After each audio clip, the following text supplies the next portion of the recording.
CBI ತನಿಖೆಗೆ ಆಗ್ರಹ ಮಾಡಿತ್ತು ಬಿಜೆಪಿ ನಾಯಕರು. ಈಗ ನಾಗೇಂದ್ರ ತಲೆದಂಡಕ್ಕೆ ಬಿಜೆಪಿ ನಾಯಕರು ಒತ್ತಾಯ ಮಾಡ್ತಾ ಇದ್ದಾರೆ. ಅಶೋಕ್ ಮಾತನಾಡ್ತಾ ಇದ್ದಾರೆ.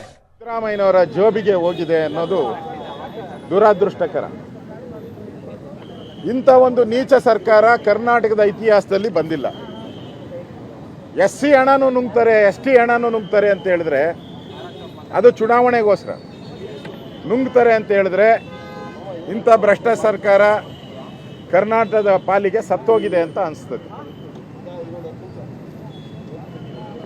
ಇವತ್ತು ಈ ಹಣವನ್ನು ರಿಯಲ್ ಎಸ್ಟೇಟ್ಗೆ ಮಾಡೋಕ್ಕೋಸ್ಕರ, ಚುನಾವಣೆಗೋಸ್ಕರ ಕರ್ನಾಟಕದ ಕಾಂಗ್ರೆಸ್ ಸರ್ಕಾರದ ಇಲ್ಲಿಂದ ಹೈದರಾಬಾದ್ನ ಕಾಂಗ್ರೆಸ್ ರೂಲಿಂಗ್ ಇರುವಂಥ ಸ್ಟೇಟ್ಗೆ ಹೋಗ್ತೈತೆ ಅಂದರೆ ಇದೆಲ್ಲ ಪ್ಲಾನ್ ಮಾಡಿ ಅಲ್ಲಿಂದ ರಾಹುಲ್ ಗಾಂಧಿಯವರಿಗೆ ಚುನಾವಣೆ ಫಂಡ್ಗೆ ಹೋಗಿದೆ ಅಂತ ನೇರವಾಗಿ BJP ಆಪಾದನೆಯನ್ನು ಮಾಡ್ತೀನಿ.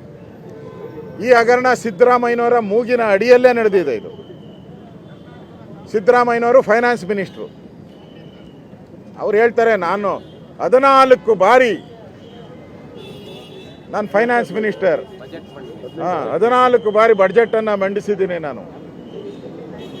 ಅಂದರೆ ನನಗೆ ಪ್ರಪಂಚದಲ್ಲಿ ಯಾರೂ ಇಲ್ಲ ನನ್ನಷ್ಟು ಬುದ್ಧಿವಂತ ಫೈನಾನ್ಸಲ್ಲಿ ಅಂತ ಹೇಳಿದ್ದಾರೆ.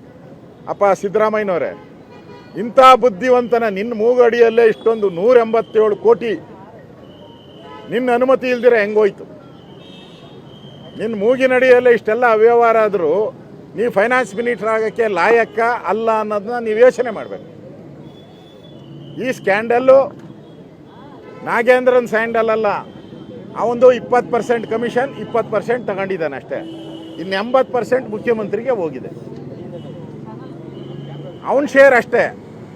ದೊಡ್ಡ ಶೇರ್ ಹೋಗಿರೋದು ಫೈನಾನ್ಸ್ಗೆ, ಅಂದರೆ ಸಿದ್ದರಾಮಯ್ಯನವರು ಇಲಾಖೆಗೆ ಹೋಗಿದೆ ಅಂತ ಹೇಳ್ತಾ ಇದ್ವಿ. ಕಾಂಗ್ರೆಸ್ಸಿನ 1 ವರ್ಷದ ಸಾಧನೆ, 1 ವರ್ಷದಲ್ಲಿ ನಾವೇನೋ ಹೇಳಿದ್ರಲ್ಲ ಸಾಧನೆ, ಆ ಲೂಟಿ, ಇವರ ಗ್ಯಾರಂಟಿ ಲೂಟಿ ಗ್ಯಾರಂಟಿ. 2000 ಗ್ಯಾರಂಟಿ ಅಲ್ಲ, ಲೂಟಿ ಗ್ಯಾರಂಟಿ. ಕಾಂಗ್ರೆಸ್ಸಿನ ಗ್ಯಾರಂಟಿ ಲೂಟಿ ಗ್ಯಾರಂಟಿ.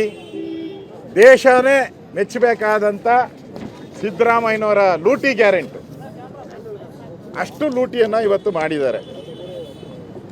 ಜಾಹೀರಾತಲ್ಲಿ ಹೇಳಿದರು ನುಡಿದಂತೆ ನಡೀತೀರಿ ಅಂತ. ಪಿಕ್ ಪ್ಯಾಕೆಟ್ ಮಾಡೋದೇ ಇವರು ಸಾಧ್ಯ.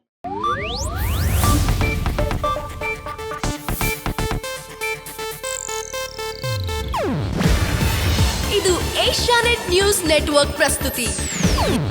ನೀವು ನೋಡ್ತಿದ್ದೀರಾ ಏಷ್ಯಾನೆಟ್ ಸುವರ್ಣ ನ್ಯೂಸ್.